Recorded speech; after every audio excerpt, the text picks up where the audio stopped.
This is the best piece of advice I've ever heard about building a high net worth.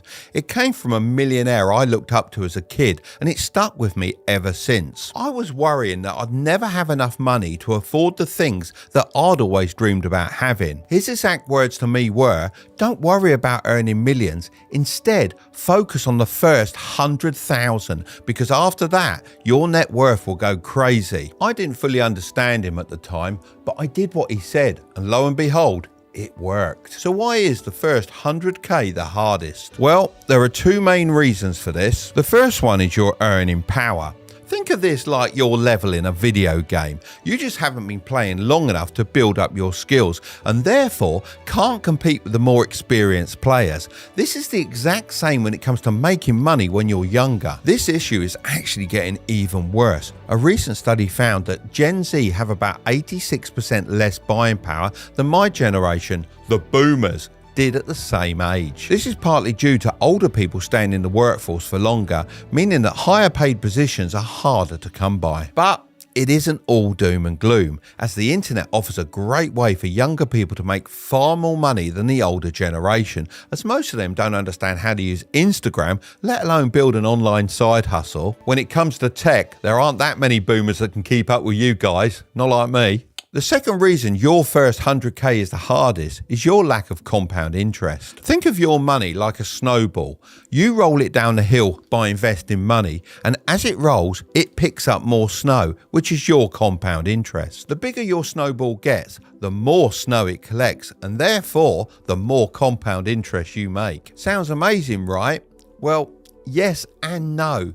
Let me explain. Right now, if you don't have at least 100k, then your snowball isn't big enough for it to pick up any significant income. You essentially can't really benefit from compound interest. I mean, let's say you invest 10k in an S&P 500 index fund and get an average yearly return of 7%, which has historically been the amount investors can expect. After 5 years, your money will have grown from $10,000 into $14,176. That's 5 whole years to earn $4,176. That's why it's so hard to reach the first 100k. It's all about how much you can contribute to your investing pot rather than how much compound interest you're making. This means you're gonna have to make more money any way you can. Honestly, it was no different for me. I remember doing at least 3 different side hustles at the same time in order to earn enough money. Working this many hours and also resisting the urge to spend it on vacations and the latest designer clothes is really a killer, but trust me, it's worth it, as once you hit that first 100k, it's way easier to grow your money. So why does net worth go crazy after 100k? The answer? Because compound interest stops being lame and it actually starts to sound pretty unbelievable. Take a look at this chart. If you invest 10k annually with a 7% average yearly return, going from 0 to 100k will take 7.84 years. However, going from 100k to 200k will only take 5.1 years. So overall, it'll take 2.74 years less to make the second 100k compared to the first. That's 35% faster to make your second 100 grand than the first. And it gets even better. If we expand things, to go from 200k to 300k only takes 3.78 years. Then 300k to 400k takes 3 years. And 400k to $500,000 is only 2.5 years. We could keep going, but I think you get the idea. Just look at how the chart starts to go crazy, but it all happens after the first 100k.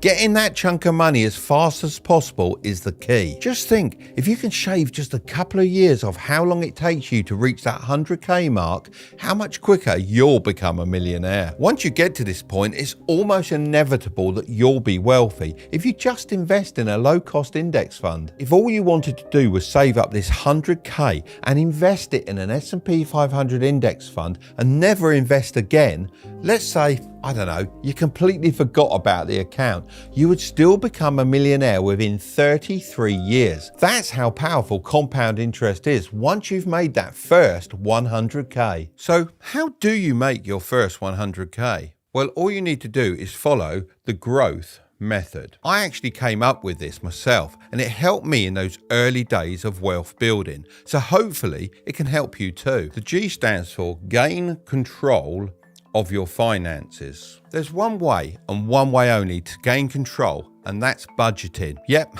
I said it. Now don't get it twisted. Budgeting isn't a rule book designed to stop you having fun. It's more like a guide which navigates you towards more informed choices. I'm not saying you have to be super frugal with your money, but you do need to understand the difference between your needs and your wants. The R stands for root your investments. Let's say you invest $250 a month in an S&P 500 index fund and get an average yearly return of 7%. In 40 years, you'll have 656k, but what's even more impressive is that 536k of this is from compound interest. In other words, you only have to put in 120k of it yourself. I know what you're probably thinking, that's all well and good, but by that time I'll be over 60 years old and dribbling into my dinner. I fully understand. That's why if you can get this first 100k invested as soon as possible, then you'll do much better than this example. Now you're making some money, you need to focus on the O, which stands for optimize your tax management. It might sound fancy, but in reality, it's as simple as this. Avoid paying tax. Now, let me make something very clear. Tax avoidance is completely fine and something that smart people do. Tax evasion, on the other hand, is illegal and not what I'm talking about. But Mark, if you're earning more, you should pay more tax. I agree with you, and the rich do pay the majority of the taxes, but there should also be an incentive for someone to become an entrepreneur as they provide jobs for the rest of society.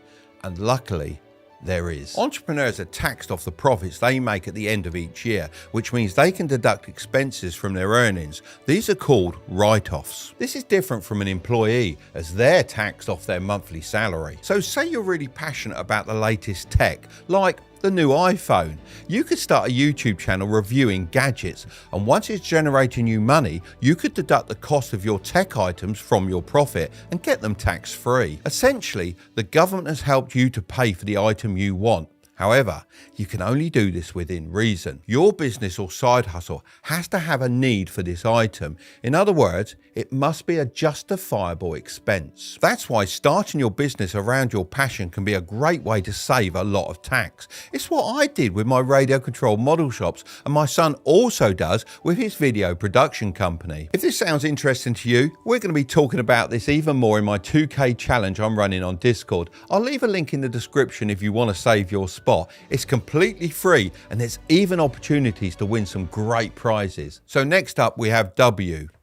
Weed out debts. Did you know the average American carries $21,800 of debt? So if you're in debt, then you're not alone. As soon as possible, list out all your debts and prioritize them based on their interest rates. So all the debts that you own with the highest interest rates are the ones you need to tackle first. This is the dark side of compound interest. If you don't understand it, then it can actually start to work against you. Think of it like the hot sun beating down on the snow you're trying to collect to make your first 100k. If you have too much debt melting it away, then you're never going to get to the stage where your money is working for you. So my advice for this one is to make tiny snowflake payments where possible, because every little helps. Don't give up though, because neglecting your debt will cause you a lot of stress in the future. So although it feels like you're losing money from the payments, think of it as an investment towards your first 100k. T stands for tap into additional streams of income. Yes, I'm talking about starting a side hustle. As of 2023, 50% of Americans have a side hustle, even if they earn over 100k per year. A side hustle gives you multiple advantages by diversifying your income. You'll have more money to put into your tax advantage account, so more investments. And again, you're just adding more snow to your snowball, allowing for compound interest to take its course. H stands for heightened self discipline. To put all these things we've discussed into effect, you need to find your inner discipline. Discipline is the currency of success. The more you mint, the wealthier your future will become. If you want to know how to build your wealth from $0, then I'm going to leave that video right up there, but don't click on it just yet. Make sure to subscribe if you want to grow your wealth, okay? I'll see you over there.